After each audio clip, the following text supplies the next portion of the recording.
Hi folks, I'm Matt and welcome to My Expanded Universe, a show where I go through the entire EU in chronological order as best I know how.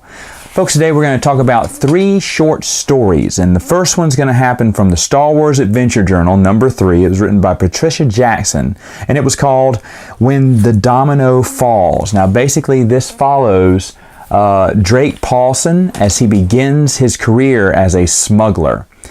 Now, Patricia Jackson wrote a lot of short stories for the Star Wars Adventure Journal, and she was really good and faithful about bringing back characters that she'd written about previously. And Drake Paulson was one of her characters that she created for the Adventure Journal. She would also go on and do another story involving Drake Paulson, who got introduced in 3, in the Star Wars Adventure Journal number 5. And it was titled Bitter Winter. And this one, Drake Paulson actually flies out to Tatooine to help a friend in need.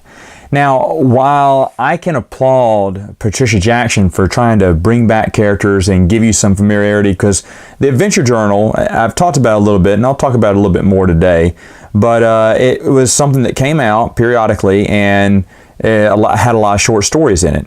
And so Patricia Jackson, just like a good serial would, the old school serial stories where they told you a little bit of it and left you on a cliffhanger and came back, this one completes the story and then gives you another adventure with the same character and builds back on any previous events. I, for one, was not a fan. I just did not find Drake Paulson that interesting. And that may just be me. I mean, she was brought back. Patricia Jackson did a lot of short stories for the Star Wars Adventure Journal.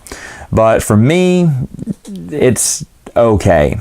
But I want to switch gears now and go to the Star Wars Gamer magazine, issue number 6. There's a short story there called Rebel Base, written by Kathy Tyers. Now, in this story, Rylan Aiken, who is a bass player for the band Far Cry, is also a rebel spy.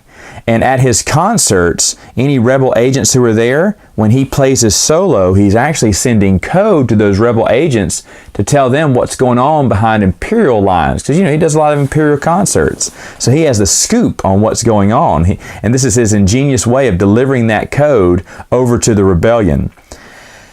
Star Wars Gamer was a magazine that started, I think, before The Insider. I can't remember. I remember I got it before the Insider started doing short stories. The Insider was first, but the Gamer came later on, and the Gamer had short stories. And I loved the Star Wars Gamer. I loved the articles that were in the Star Wars Gamer. Everything about the Star Wars Gamer I thought was really cool.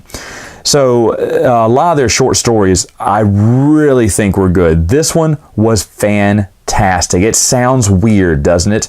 A rebel agent who's also a bass player for a band, and whenever he plays on his space guitar, I can't remember what it's called, but whenever he plays his solo, that's where he's sending the code to the rebel agents out there. That is cool. It's so unique, and there's no other story like that. And I like the imagination that Kathy Tyers has. Like, what's a creative way that a rebel spy can, instead of just telling your regular, rebel spy, maybe a stormtrooper or imperial officer who's also a rebel spy. Yeah, why not get like a civilian who has access into the imperial, Navy, and maybe he knows a few secrets, and he's, an entertainer, but he's also a spy. I like it. I like kind of turning what is a generic story on its ear and making it interesting. And I think Kathy Tyers' short story is well worth your time. It's a fantastic short story. And of course, like I said, it's very unique. All right, folks, that's all the time I have for now. See you next time with another video.